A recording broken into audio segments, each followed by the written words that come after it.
Hello friends, this is Ryan from Behind Eyes Gaming and welcome to our week 3 update for Legion. I'm going to go over some of my characters, some of the timeless jewels I have and what they do. I have a couple in particular that I like, but I'm still looking for better. I'm going to go over kind of my change in thought process thanks to a recent It's Yoji video. If you haven't checked him out on YouTube, you can do that. He's really great. Really entertaining guy, and I hope he makes more content. And I am also going to kind of talk about my Atlas progression, just all around updates. So we'll start off with this Cyclone character. I made a couple of changes to the gear since I last showed you. I have this, I don't think I had these gloves at the time. They're pretty solid, not perfect or anything. I did get a Devoto's Devotion, which I had last video I showed at my Cyclone character on, but I didn't actually showcase this. So I put a couple of white sockets on it. It's pretty good. Definitely the 20 movement speed helps with Cyclone. Also put some white sockets with Betrayal. I ended up doing the Betrayal boss, and I got 2 of the white socket benches, so I put it on my Devotos and on my 6 link, although I may be looking for an upgrade to this because I have a lot of currency, and I'll go over that too. There's a lot to talk about there. Pretty much the same boots, same belt. I'm using this ring for Mana Leech, so I'm not doing double steel rings, which lowers my DPS a little bit. Still just about 300,000 though. You may notice my life is lower and my damage is higher, and I have different swords. Well, that is because I decided I'm going to, instead of using Veranastra for now, I am going to be doing a crit sword build, and I've been doing that. As you can see, my crit chance on my Cyclone is 48, about 49%, 48.96. So it's up there. I'm trying to get my crit multi a little bit higher.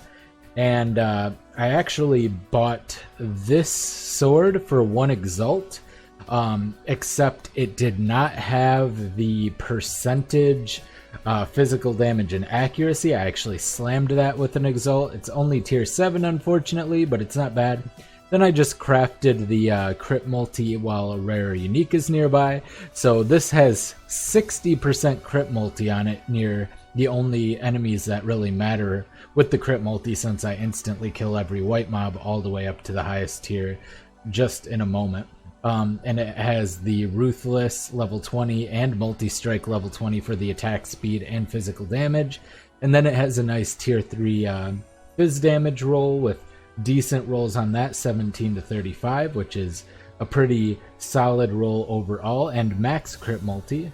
So really doing well here. I could keep recrafting the crit multi to eke out 3% more crit multi on that, but yeah, overall, so effectively we can put me up at 360% crit multi.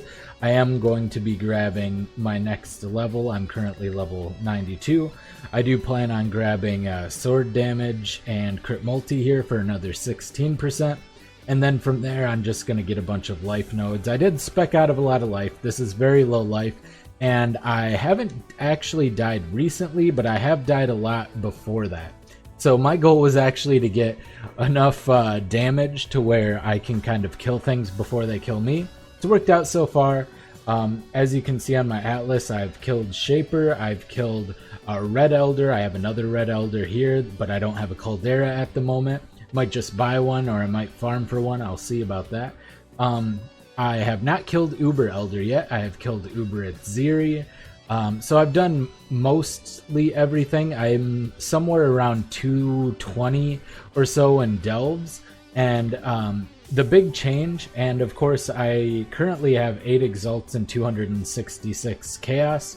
And I've spent a lot of Exalts recently too. So I think between yesterday and today, I've already made like 15, 16 Exalts easily. And a lot of that I owe to Itsioji, like I said. He said something along the lines of, you should focus on one character because you then are able to get farther and make a lot more money, experience the endgame content more, and I am a known ultaholic. I have been making alternate characters forever. I just want to quick log out to character select and show you guys 1, 2, 3, 4, 5, 6, 7. I have 8 characters currently in Legion. I have a solo self-found Legion character. I mean, I just do this way too much. Now, while I'm in character select screen, I kind of want to show you one of my jewels here. So, for those of you who don't know, if you do the Legion battles and you go into the realm of timeless conflict or whatever, you can potentially get these nice little timeless jewels.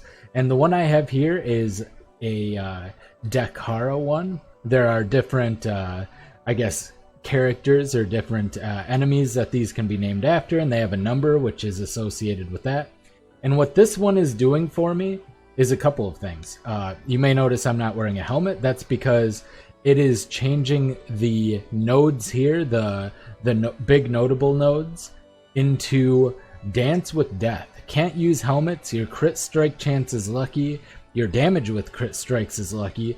Enemies' damage with crit strikes against you is lucky. Now, the way I'm going to mitigate this, or the way I plan on mitigating this, is just by having a lot of dodge and evasion. Currently have over 2,000. I need to get a sulfur flask or something on here. But yeah, I'm still working on this character. There's still a long way to go, only level 71 at the moment.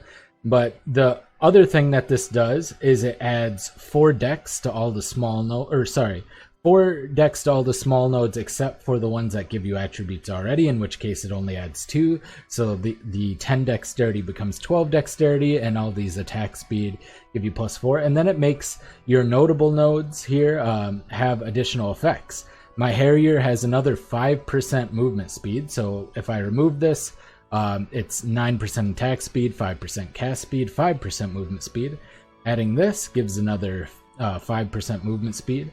I'm also getting 20% increased projectile damage from Hired Killer. This one is giving me increased effective non-damaging elements on enemies. I am using an elemental bow scourge arrow build, so that's going to increase the effect of like shocks and chills, that kind of thing. I was using Path of the Hunter when I was going physical, which allows me to gain 5% of physical damage as extra cold damage, but I did spec out of that.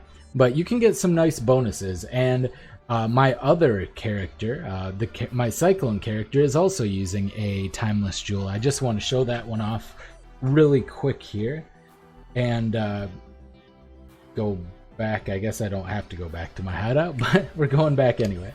Alright, so the one I'm using here is a timeless jewel. It's a Lethal Pride. Lethal Pride's great for melee characters. It'll do kind of the same thing as the other one with the small nodes, except with strength instead of dex. So this has 12 strength instead of 10. This gives +4 strength. That gives a lot of extra little flat life on all of your little nodes. Dual wield gives +4 strength. But the more interesting thing is what else it does. I'm getting 20% increased physical damage from Disciple of the Unyielding, which I use to generate endurance charges, which is really nice.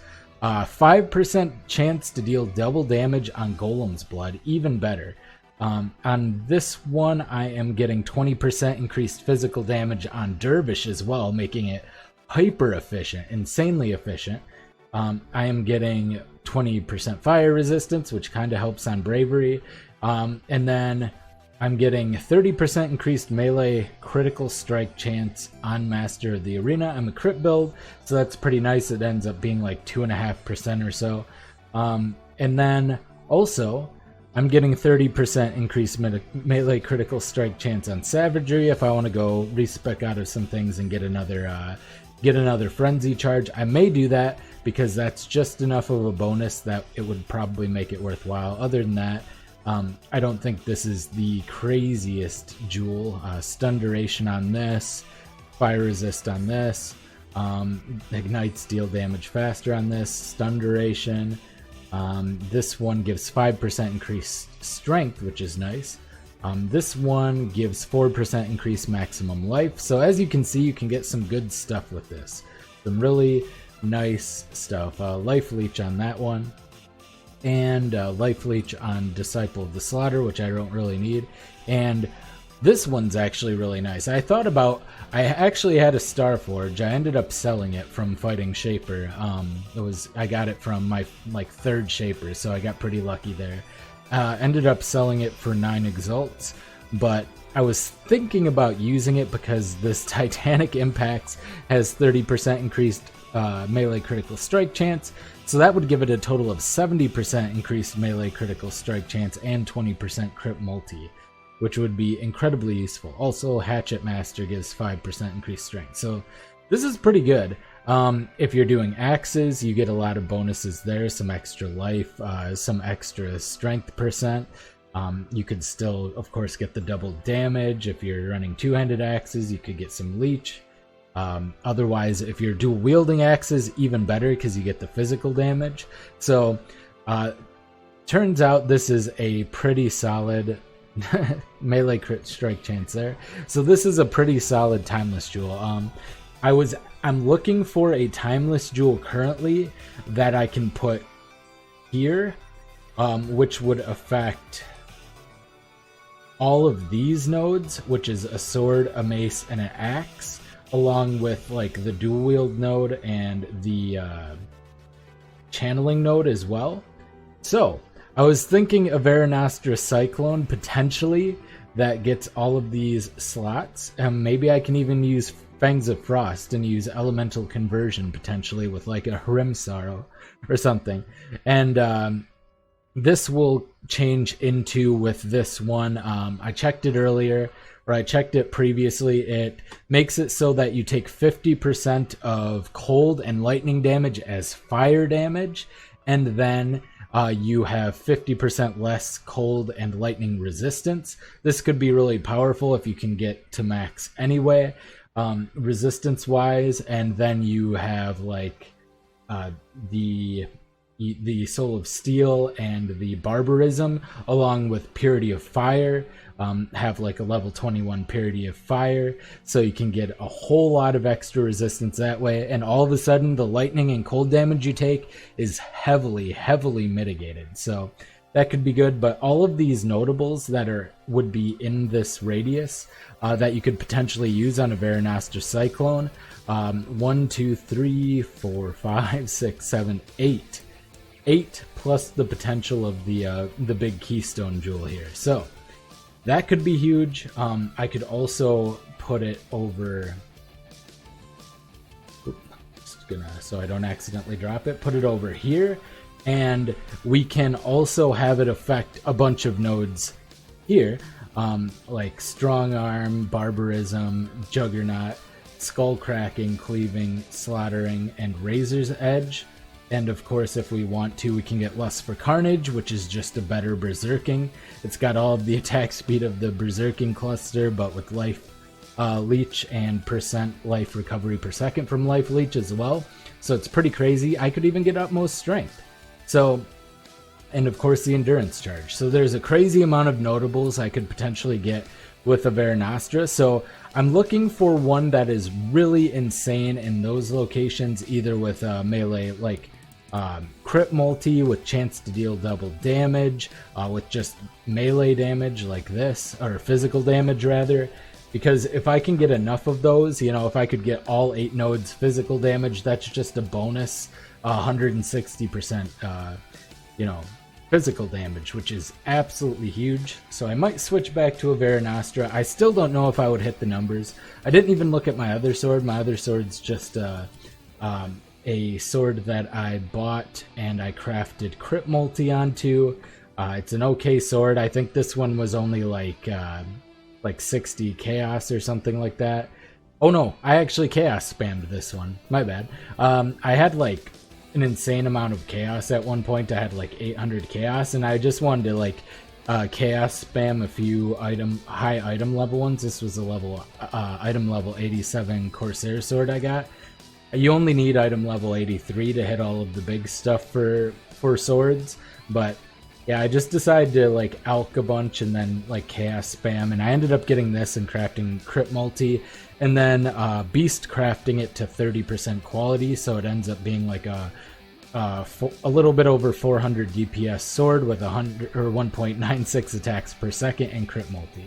which is pretty solid overall. Obviously, these would all be better if they were foils. I might end up investing in that. But yeah, the OG video just said, hey, focus on farming in the end game, and since I've done that, I've made a ton of exalts. Like I said, I think I've made at least 14, 15, if not more, just in the last 2 days. I've completed a lot more Atlas, I've done a lot more bossing, I can delve deeper because I'm getting higher sulfite numbers from the deeper maps, and it has been incredible. So, that's going to be it for this. I'm going to do another video in the future. I'll show off some of my boss runs and everything, probably about 2 days from now. So I hope you enjoyed this little update. This has been Ryan from Behind Eyes Gaming, and I will see you next time. Bye!